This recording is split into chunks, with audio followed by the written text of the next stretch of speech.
The first 20 years of my life were not good. I had no one to tell me what to do, so I was learning through trial and error, and boy, did I make a lot of mistakes. But even though it wasn't easy, I wouldn't trade it for the world. I made those mistakes on purpose, which means I got to learn from them and grow as a person. That is the only way to truly grow, by making mistakes and then learning from them. I've now spent the last 10 years trying to make up for the lost time and fill in all the gaps in my knowledge. Here are the 5 things I wish I knew when I was younger that would have made my life so much easier. Number one, how to be alone without being lonely. I am an introvert and being alone is something that I enjoy, but I didn't know that until I was much older. For most of my teens and early 20s, I hated being alone and I craved external validation from others. This led me to engage in tons of meaningless conversations with people who didn't care about me. At the same time, I was also putting huge pressure on myself to find a partner because I thought that's what would make me happy. I mean, I see other people doing it, so why not me? It wasn't until I started prioritizing myself and focusing on my own happiness that I realized that I didn't need anyone else to complete me. I could be happy on my own. When I stopped looking for external validation and acceptance, that's when I found it from within myself. When I learned to embrace my introversion and value my own company, that's when I stopped feeling the need to be in a relationship. Now, if you're struggling with loneliness or feeling like you need someone else to be happy, know that you don't. You can find joy and fulfillment within yourself. Take some time to get to know your true self and embrace your unique qualities.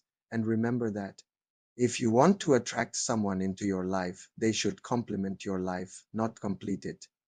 Number two, how to process my emotions. My childhood was emotionally abusive and I didn't realize it at the time, but it has left me with some serious emotional scars. I'm still dealing with the trauma from it, but I'm slowly getting there. Anyway, growing up in this environment taught me how to hide my emotions. I learned to put on a fake smile and pretend that everything was fine when really I was struggling. This habit of suppressing my emotions has followed me into adulthood and it's taken years to learn how to process them in a healthy way. But once I started doing the inner work and facing my emotions head on, it's been a game changer. I can now feel all my emotions without judgment and I can express them in a healthy way. So if you're struggling with emotional abuse, please reach out for help. Talk to a trusted friend or family member or seek professional help. You deserve to live a life free from emotional pain. Number three, the importance of setting boundaries. I have struggled with people pleasing tendencies my entire life. I always wanted everyone around me to be happy and I would go out of my way to make that happen. But in doing so, I would often neglect my own needs and compromise my own values. It wasn't until I started setting boundaries that I realized how much better my relationships became. When I started saying no to things that I didn't want to do or that didn't align with my values, I noticed that the people who truly cared about me respected my boundaries. They understood that I wasn't trying to be difficult, but that I was standing up for myself and living according to my own principles. So if you're struggling with people pleasing, know that you're not alone. It's a common struggle, but it's one that can be overcome with practice. Start setting small boundaries and work your way up. You'll be surprised at how much better your relationships will be when you start putting your needs first. Number four, how to deal with failure. Growing up, I was always told to be perfect. My parents had high expectations of me and they wanted me to succeed at everything I did, but their definition of success was skewed and it caused me a lot of anxiety.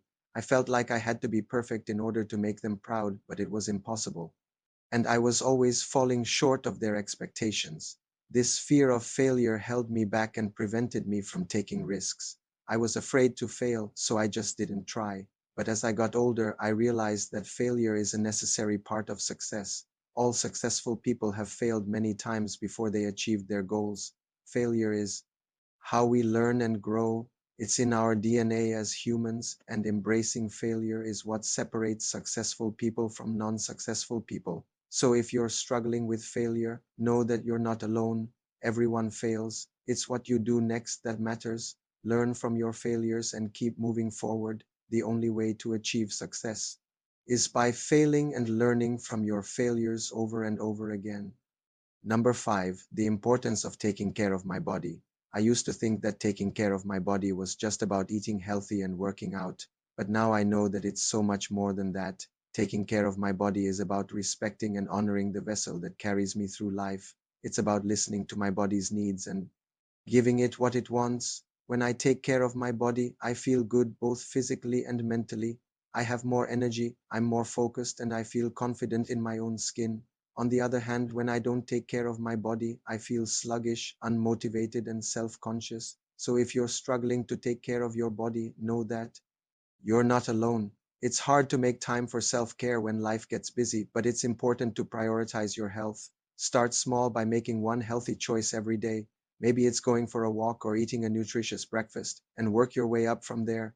You'll be surprised at how much better you feel when you start taking care of your body. In conclusion, there are so many things I wish I knew when I was younger, but the most important thing is that it's never too late to learn. We can always grow and evolve into better versions of ourselves. I hope that sharing my story has helped you in some way and that you've learned that you're not alone in your struggles. Remember that you're awesome just the way you are and that you have the power to create the life you want. I'll leave some more videos here for you to continue learning and growing. Thanks for watching, and I'll see you next time.